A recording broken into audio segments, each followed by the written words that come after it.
Now, nearly 3 days after the verdict from the people of Maharashtra in favor of Mahayuti, and we still don't know who's going to be the next Chief Minister of Maharashtra. Importantly, today you had Eknath Shinde stepping down as the Chief Minister. But even in that moment, there was a message of unity by Mahayuti, as Fadnavis and Ajit Pawar also accompanied Eknath Shinde as he resigned. He remains the caretaker Chief Minister for now. But even now, questions loom on whether it will be Eknath Shinde or Devendra Fadnavis, with Ajit Pawar effectively out of the race. At this point, with the kind of messaging that's coming across, the statements from Shiv Sena, who yesterday were batting aggressively for Eknath Shinde to be named again as the Chief Minister, today there seems to be a climb down, as they're saying that whatever decision the BJP High Command takes, they will abide by.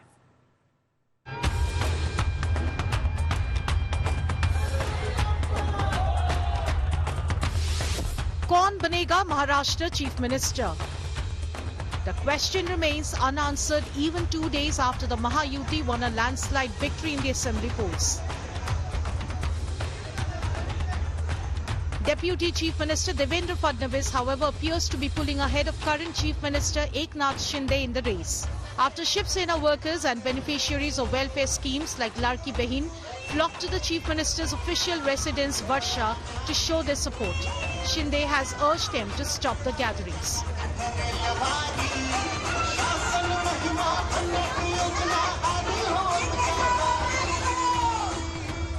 Shiv Sena leader Deepak Kesarkar also clarified that Prime Minister Narendra Modi and Home Minister Amit Shah will take the final call on Chief Minister. एक मत से सब होगा और एक मत से सरकार चलेगी, किसी को भी कोई भी नाराजी नहीं रहेगी, जो भी पक्ष सृष्टि निर्णय लेंगे। शिंदे साहब ने क्लियर कट बोला है कि जो भी प्राइम मिनिस्टर साहब, अमित शाह साहब जो भी कहेंगे उनको वो मान्य रहेगा। NDA ally and Republican Party of India Chief Ramdas Athavale has suggested Shinde should join the Modi government at the centre. Devendra Fadnavis जी मुख्यमंत्री बनेंगे तो एकनाथ शिंदे जी को केंद्र में मंत्री बनना चाहिए, नरेंद्र मोदी जी मंत्रिमंडल में एकनाथ शिंदे जी को लाना चाहिए। State BJP leaders and NCP have rallied behind Devendra Fadnavis. याबद्दल दुमत नाही की राज्यात आज अत्यंत प्रभावशाली नेतृत्व हे देवेंद्रजींच्या रूपातनं या राज्याला प्राप्त झालेलं आहे। भारतीय जनता पार्टीच्या तमाम कार्यकर्त्यांची, पदाधिकाऱ्यांची हीच इच्छा आहे की देवेंद्र फडणवीस जी हे या राज्याचे मुख्यमंत्री म्हणून या राज्याचं नेतृत्व त्यांनी करावं. Amid the suspense, Shinde handed over his resignation to the governor. He will continue as the caretaker chief minister till the Mahayuti names the new chief minister. Bureau Report, India Today. So right now, the choice is between, of course, Eknath Shinde and Devendra Fadnavis. But here's why there's a possibility of Devendra Fadnavis being picked right now by Mahayuti and by the High Command. Here's why Devendra Fadnavis has the edge. First, he's got full backing from the RSS, with some leaders now coming out and saying that, look, Fadnavis deserves to be made the Chief Minister of Maharashtra. Even allies, we're talking about Ajit Pawar, who is also in contention for the CM throne, making it clear that he wants Devendra Fadnavis to be the Chief Minister because BJP has got the numbers on their side. Ramdas Athavale, who's also part of the Mahayuti, has not just endorsed Fadnavis, he suggested that Eknath Shinde should in fact be brought to Delhi and be a part of the Union Cabinet. Now also there's the fact that there are numbers in favour of the BJP, a record BJP performance in Maharashtra under Fadnavis. So for the BJP itself, they will want to ensure that a message is sent across that they're rewarding Fadnavis for their performance. They're also, of course, backed by BJP's organizational strength in Maharashtra. So besides the numbers, the fact that BJP is the single largest party in Maharashtra, has the largest chunk, of course, in the Mahayuti itself, right now, it's definitely in favour of Devendra Fadnavis. Sources tell us that if the BJP has its say, if finally all Mahayuti allies come on board, in all likelihood, it will be Devendra Fadnavis.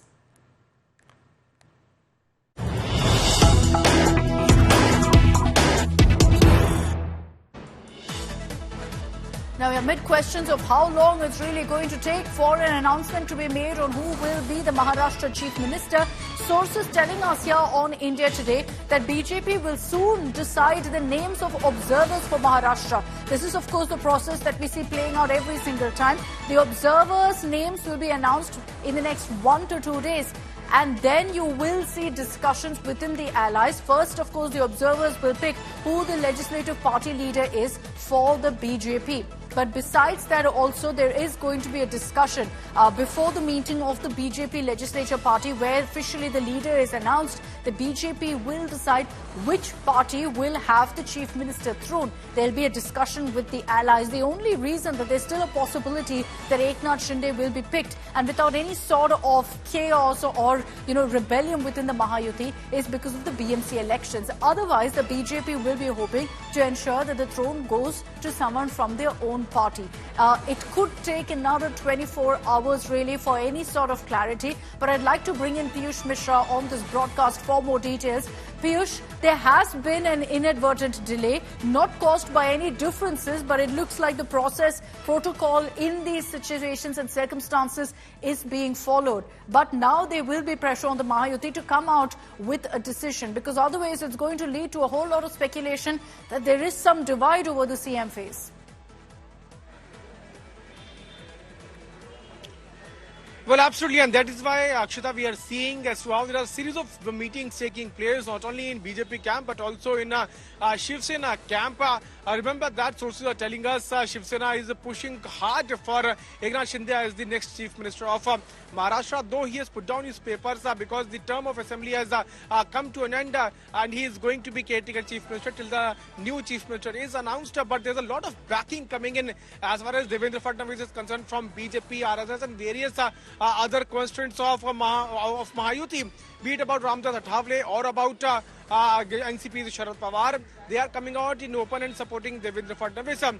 Now, sources are also telling us that in a day or two, the top leadership of BJP is going to announce the names of observers, and after that, they will be reaching here in Mumbai, and then a meeting of legislative leaders will take place here in Mumbai, and then we will see a name to be formally announced. After that itself, the process of government formation could begin. So there's no doubt that it's going to be another 4 to 5 days. As far as the swearing in is concerned, delay is taking place because BJP leaders and Shiv Sena leaders are holding meetings. Shiv Sena pushing for Eknath Shinde's name. So BJP is still brainstorming as to who should be the name and who should be announced as the chief minister of Maharashtra. Why? Because BJP feels that if this time BJP does not give its own chief minister, then workers would feel bad, because BJP has performed so well that now it has become almost important for BJP to have its chief minister. But there is a question, Piyush. Yes, the BJP will want to ensure that their party representative becomes the chief minister, which in all likelihood could be Fadnavis. But there is also talk about the BMC elections, and there the fact that Shiv Sena has the clout. So because of that, is there a possibility, Piyush, of the BJP actually giving in and saying, look, let Eknath Shinde come back as the chief minister?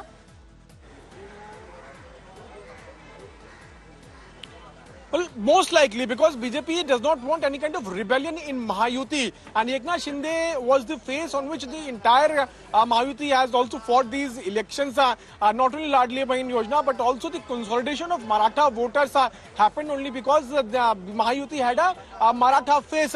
I still remember that there was a meeting of top BJP leaders in Delhi where Home Minister Amit Shah made it very clear that Mahayuti is going to fight in the face of Eknath Shinde, and that is what the argument on which the Shinde faction of Shiv Sena is pushing for the name of Eknath Shinde. Now we'll have to see if the BJP workers, especially the MLAs here in BJP of BJP, are going to accept Eknath Shinde again as chief minister. Why? Because despite having their government in the state and being the biggest party, single largest party, they did not have chief minister in the last 2 years. Eknath Shinde was chief minister. Now there's a sentiment among BJP MLAs that it should have their own MLA, own chief minister in the state. But all these are permutations and combinations on which Mahayuti will further work, and then they are going to decide upon who is there's going to be a decision where the observers, once they are appointed by the BJP, which is expected in the next 24 hours, they're going to meet with their allies to figure out who's going to get the CM throne. And maybe once the party is named, we'll have more clarity of who the face is going to be. Because if they say Shiv Sena, it's clearly going to be Eknath Shinde. But let's draw up a comparison for you on why Eknath Shinde could be chosen versus why Fadnavis could be chosen. The fact that both these leaders delivered for the Mahayuti is, of course, something that adds to their strengths. For Eknath Shinde, of course, the landslide has happened under his leadership as Chief Minister. And everyone knows, of course, everyone was talking about how his popularity has risen a great deal in Maharashtra. For Devendra Fadnavis, of course, he's delivered those monster numbers for the BJP in Vidarbha, in Marathwada, really ensuring an absolute saffron sweep in Maharashtra and a record historic performance for the BJP. There is also the fact for Eknath Shinde that this was a big prestige battle for him. There was a fight over Sena versus Sena, who really who will win the legacy battle as far as Balasaheb Thackeray's legacy goes. Eknath Shinde proved his mettle there, decimating the Uddhav Sena, settling the Sena war, and this just 2 years after he rebelled against Uddhav Thackeray. For Devendra Fadnavis, like I said, he's delivered big in Vidarbha and Marathwada. We'll continue getting you this analysis, but we have to cut across live now to Prime Minister Modi, who's speaking. Justice B.R. गवाई जी, justice Suryakant जी, केंद्रीय मंत्रिमंडल के मेरे साथी श्रीमान अर्जुन मेघवाल जी, attorney general Shri Venkat रमणी जी, bar council के अध्यक्ष Manan Kumar Mishra ji, supreme court bar association के अध्यक्ष श्री कपिल सिब्बल जी, सुप्रीम कोर्ट के न्यायमूर्तिगण, पूर्व मुख्य न्यायाधीशगण, उपस्थित अन्य महानुभाव, देवी और सज्जनों, आपको सभी देशवासियों को संविधान दिवस की बहुत बहुत शुभकामनाएं। भारत के संविधान का ये 75वां साल पूरे देश के लिए एक असीम गौरव का विषय है। मैं आज भारत के संविधान को, संविधान सभा के सभी सदस्यों को आदरपूर्वक नमन करता हूं। साथियों, हम लोकतंत्र के इस महत्वपूर्ण पर्व का जब स्मरण कर रहे उस समय ये भी नहीं भूल सकते कि आज मुंबई में हुए आतंकी हमले की भी बरसी है। इस हमले में जिन व्यक्तियों का निधन हुआ, उन्हें मैं अपनी श्रद्धांजलि देता हूं। मैं देश का ये संकल्प भी दोहराता हूं कि भारत की सुरक्षा को चुनौती देने वाले हर आतंकी संगठन को मुंह तोड़ जवाब दिया जाएगा।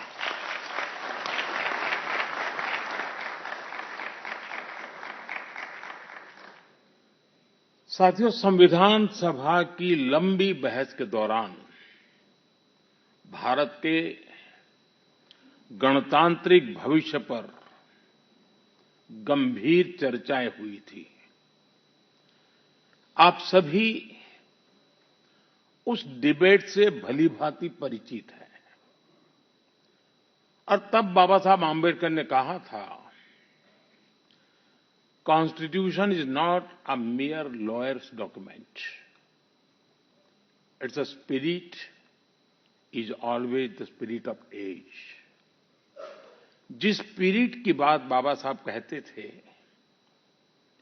वो बहुत ही अहम है। देश काल परिस्थिति के हिसाब से उचित निर्णय लेकर हम संविधान की समय समय पर व्याख्या कर सकें, ये प्रावधान हमारे संविधान निर्माताओं ने हमें दिया है।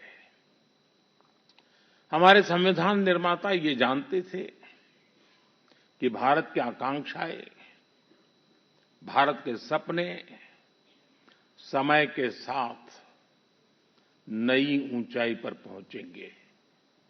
वो जानते थे कि आजाद भारत की और भारत के नागरिकों की जरूरतें बदलेगी, चुनौतियां बदलेगी।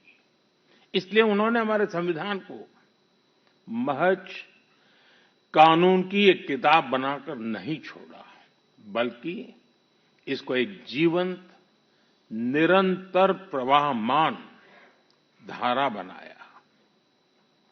साथियों, हमारा संविधान हमारे वर्तमान और हमारे भविष्य का मार्गदर्शक है। बीते 75 वर्षों में देश के सामने जो भी चुनौतियां आई हैं, हमारे संविधान ने हर उस चुनौती का समाधान करने के लिए उचित मार्ग दिखाया है। इसी कालखंड में आपातकाल जैसा समय भी आया और हमारे संविधान ने लोकतंत्र के सामने आई इस चुनौती का भी सामना किया। हमारा संविधान देश की हर जरूरत, हर अपेक्षा पर खरा उतरा है। संविधान से मिली इस शक्ति की वजह से ही आज जम्मू कश्मीर में भी बाबा साहब का संविधान पूरी तरह लागू हुआ है। आज वहां पहली बार संविधान दिवस मनाया गया है। साथियों, आज भारत परिवर्तन के इतने बड़े दौर से गुजर रहा है। ऐसे अहम समय में भारत का संविधान ही हमें रास्ता दिखा रहा है, हमारे लिए गाइडिंग लाइट बना हुआ है। साथियों, भारत के भविष्य का मार्ग अब बड़े सपनों, बड़े संकल्पों की सिद्धि का है। आज हर देशवासी का एक ही ध्येय है, विकसित भारत का निर्माण। विकसित भारत का मतलब है जहां देश के हर नागरिक को एक क्वालिटी ऑफ लाइफ मिल सके, डिग्निटी ऑफ लाइफ मिल सके। ये सामाजिक न्याय, सोशल जस्टिस का भी बहुत बड़ा माध्यम है और ये संविधान की भी भावना है। इसलिए बीते वर्षों में देश में लोगों के बीच आर्थिक और सामाजिक समानता लाने के लिए कई कदम उठाए गए हैं। बीते 10 वर्षों में 53 करोड़ से ज्यादा ऐसे भारतीयों का बैंक खाता खुला है जो बैंक के दरवाजे तक नहीं पहुंच पाते थे। बीते 10 वर्षों में 4 करोड़ ऐसे भारतीयों को पक्का घर मिला है जो कई कई पीढ़ियों से बेघर थे। बीते 10 वर्षों में 10 करोड़ से ज्यादा ऐसी महिलाओं को मुफ्त गैस कनेक्शन मिला है जो बरसों से अपने घर में गैस पहुंचने का इंतजार कर रही थी। हमें आज के जीवन में बहुत आसान लगता है कि घर में नल खोला और पानी आ गया, लेकिन देश में आजादी के 75 साल बाद भी सिर्फ 3 करोड़ घर ही ऐसे थे जिनमें नल से जल आता था। करोड़ों लोग तब भी अपने घर में नल से जल का इंतजार कर रहे थे।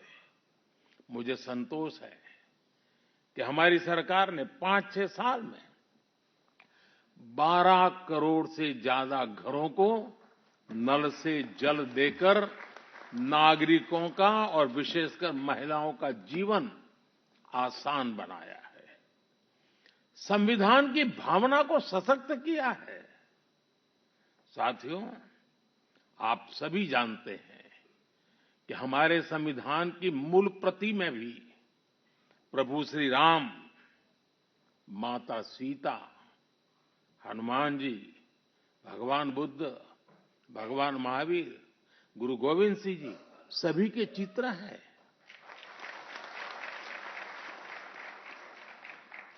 भारत की संस्कृति के प्रतीक इन चित्रों को संविधान में इसलिए स्थान दिया गया ताकि वो हमें मानवीय मूल्यों के प्रति सजग करते रहे। ये मानवीय मूल्य आज के भारत की नीतियों और निर्णयों का आधार है। भारतीयों को त्वरित न्याय मिले, इसके लिए नई न्याय संहिता लागू की गई है। दंड आधारित व्यवस्था अब न्याय आधारित व्यवस्था में बदल चुकी है। महिलाओं की राजनीतिक भागीदारी बढ़ाने के लिए नारी शक्ति बंधन अधिनियम का ऐतिहासिक निर्णय हुआ है। हमने थर्ड जेंडर को उनकी पहचान और उनका हक दिलाने के लिए भी कदम उठाए हैं।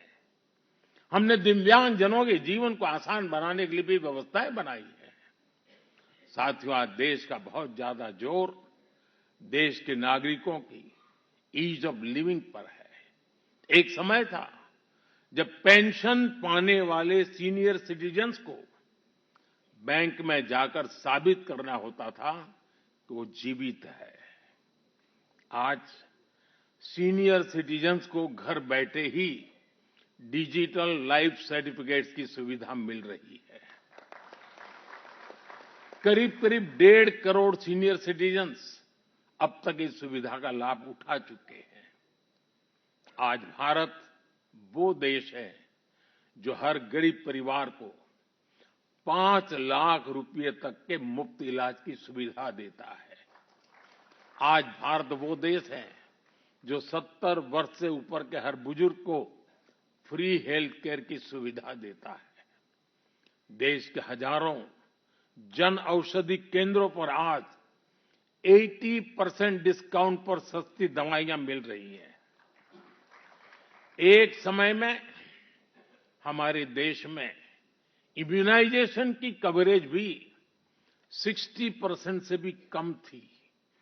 करोड़ों बच्चे हर साल टीकाकरण से छूट जाते थे।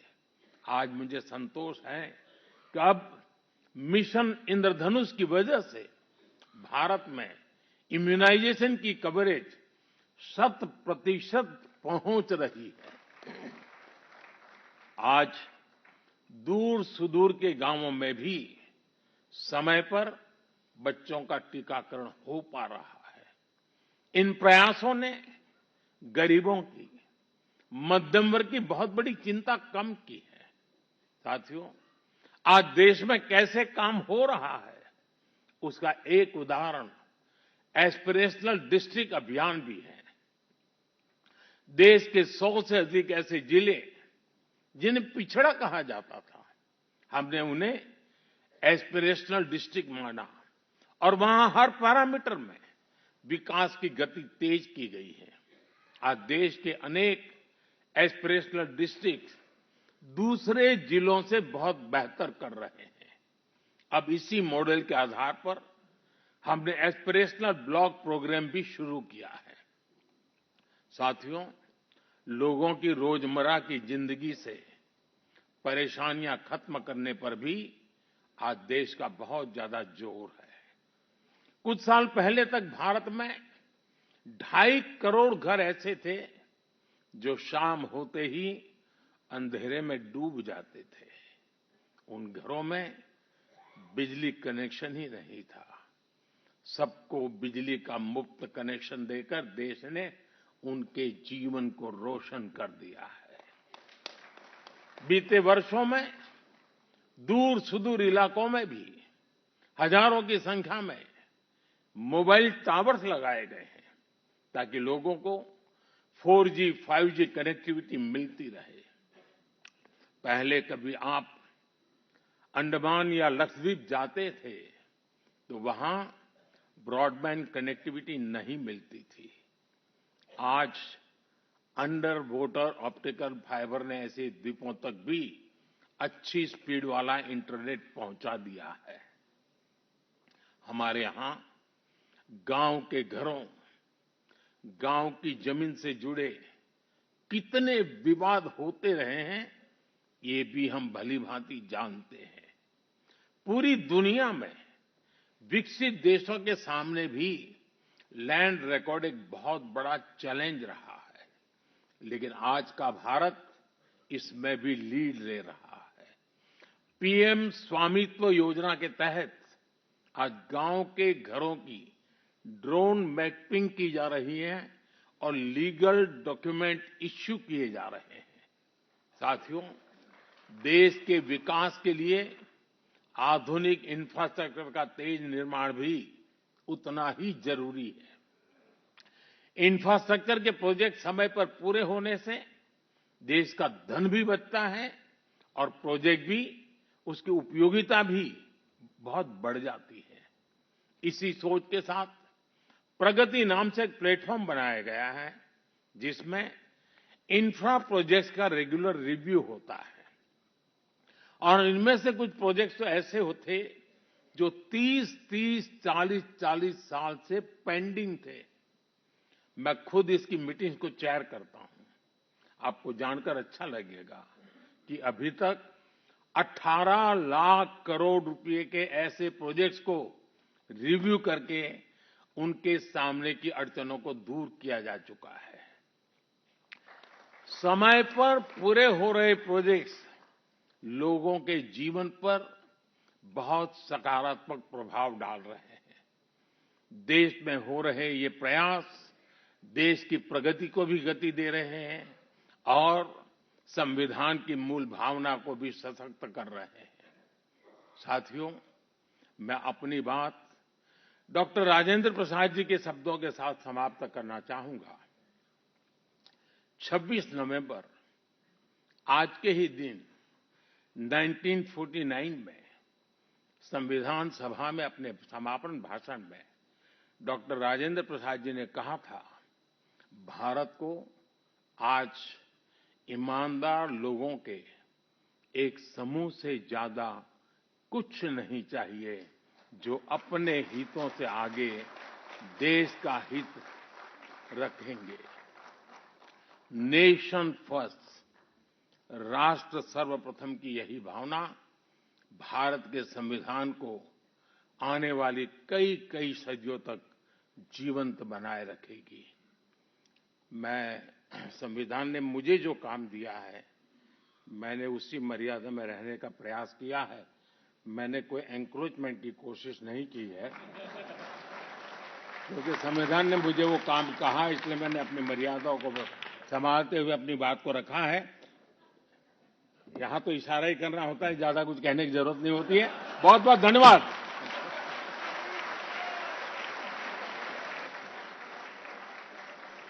There's been, of course, a huge storm over the Adani bribegate charge since last week, particularly in some states where allegedly this bribe was handed over by the Adani group. One of those states is Andhra Pradesh as well. And there's been a lot of focus over the controversial power deal.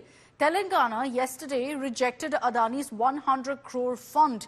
The focus now is on the Naidu government in Andhra Pradesh and whether the government actually will go ahead and pull the plug on the power deal.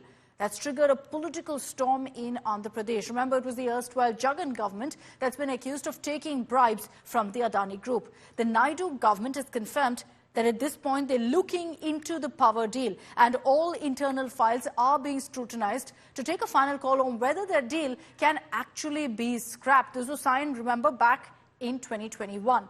There's been a growing chorus for such a step because Andhra Pradesh was named as one of the states that received bribes for the power deal. This was named in the US court indictment. And allegedly, the highest amount, a whopping 1,750 crores of bribes, was given to the then Jagan government for the deal. The highest of all the states was for Andhra.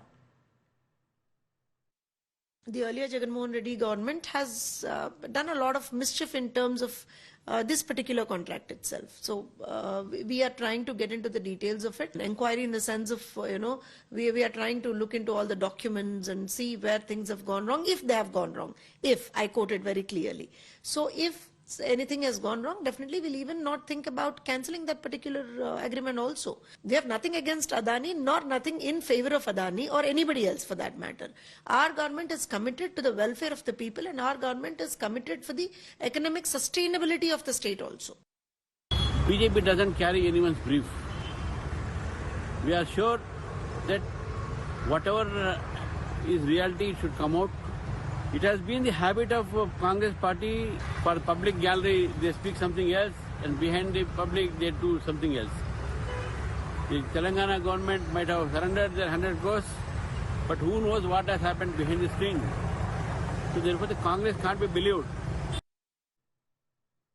So when the news first came out, details of the US court indictment and Andhra Pradesh's name first came out, Chief Minister Chandrababu Naidu had spoken on this in the Andhra Assembly, saying that all of the allegations have brought shame to the reputation of Andhra Pradesh. But listen in to what he said a few days ago, particularly on what action his government now will take.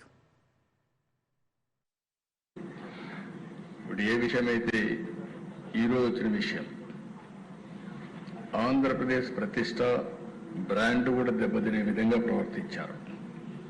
ఇది చాలా బాధేస్తుంది.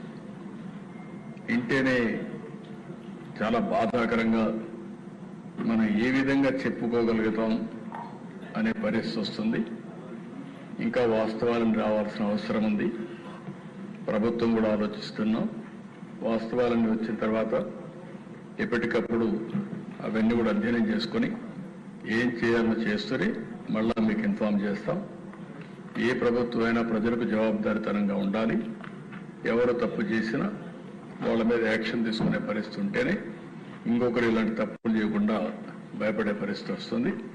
ఏదేమైనా ఈ రోజు నా దగ్గర ఏదైతే మీమారి కానీ అక్కడ వేసినటువంటి ఛార్జ్ షీట్ రిపోర్ట్ కానీ అన్నీ ఉన్నాయి. అది పబ్లిక్ డొమైన్లో ఉంది. దాని తర్వాత ఏమేమి ఉన్నాయో అన్నీ కూడా అధ్యయనం చేస్తాం. అధ్యయనం చేసి ఏం చేయాలనో మళ్ళీ మీ అందరి దగ్గరికి ఏం చేయాలో చేస్తూనే మీకు ఎప్పటికప్పుడు సమాచారం ఇస్తామని చెప్పి తెలియజేసుకుంటూ ఈరోజు రెగ్యులర్ బిజినెస్ పోదామని చెప్పి విజ్ఞప్తి చేస్తున్నారు. ధన్యవాదాలు.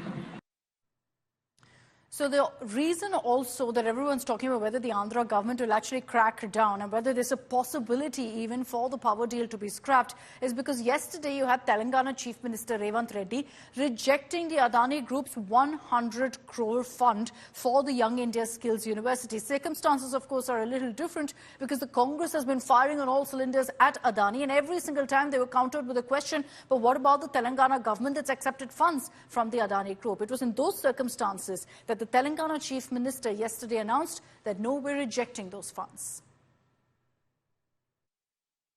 क्योंकि अदानी ग्रुप से मैं किसी पार्टी के लिए, हमारे कांग्रेस पार्टी के लिए नहीं तो हमारे परिवार के लिए एक पैसा नहीं लिए.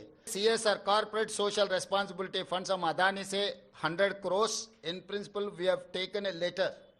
अभी तक एक पैसा भी हमारे तेलंगाना सरकार के खाता में नहीं आया.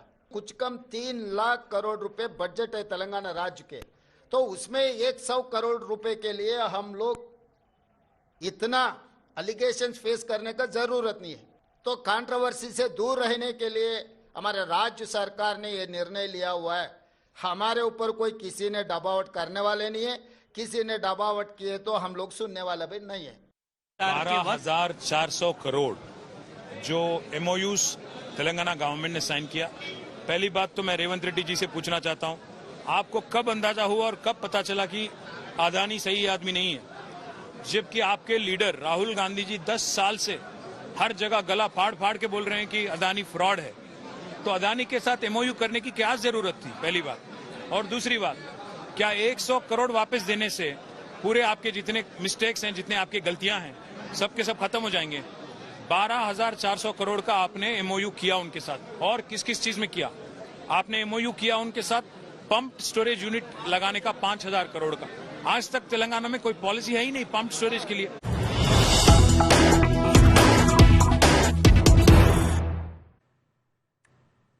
So even as questions loom on whether the Andhra government, whether the Naidu government will go ahead and scrap the Adani power deal, we've spoken to the Andhra finance minister on what exactly could be the next possible steps.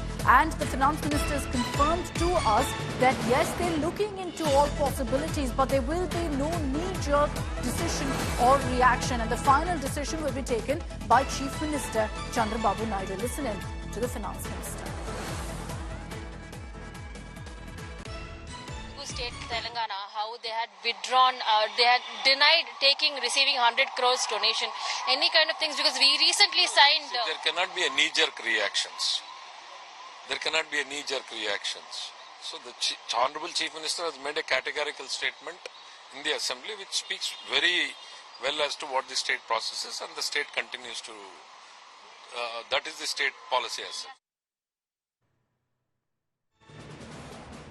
Okay, so Payyavula Keshav there, the Andhra Finance Minister, saying that, look, this is something that we will think through. There's going to be no immediate decision. Unlike the funds that the Telangana government rejected, here we're talking about a power deal that's already been signed. So it will mean, of course, a huge loss also for Andhra if they decide to pull out now. Apurva Jayachandran is joining us live from Vijayawada with more details on this. Apurva, good evening. A lot of focus right now on what the Naidu government is going to do on two fronts. One, because of all the criticism that's gone Jagan Mohan Reddy's way, which they'll want to kind of send a message on, saying, look, we are not on the same boat. We will go ahead and scrap the power deal. But it will mean huge losses. So a catch-22 situation of sorts here for Chandrababu Naidu. Because if we're looking into this power deal, the solar power deal that was made in 2021, which has been, cited in the indictment document there in the SEC documents, what we are getting to learn is that Andhra Pradesh government, then government led by YSRCP chief Jagan Mohan Reddy, that had procured this, and there was roughly around rupees 1,750 crores worth of bribe that had, allegedly been exchanged between the Adani Group and Andhra Pradesh government. That's what the SEC document there states. So it's going to, be what is going to be the kind of action that the Andhra Pradesh government will go ahead and take.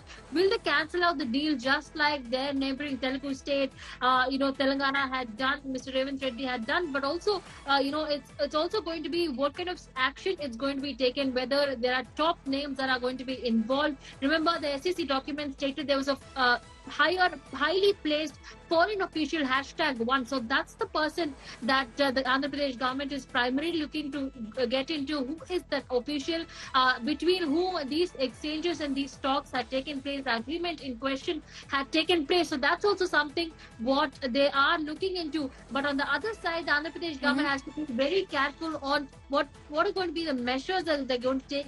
Because remember, just recently we had a brief meeting of Adani with Chief Minister Naidu as well, just a couple of days, a couple of weeks back, and now we're seeing that the Andhra Pradesh government is in, a kind of situation where they will have to take the right steps forward. It's delicate ground to tread right now, and even for Chief Minister Naidu to go ahead and announce some sort of an investigation at this point seems unlikely. So they're going to look into their options and then take a decision. Unlikely really that immediately you're going to be seeing the scrapping of that power pact with Adani Group. Thanks very much, Apurva, for getting us all of those details.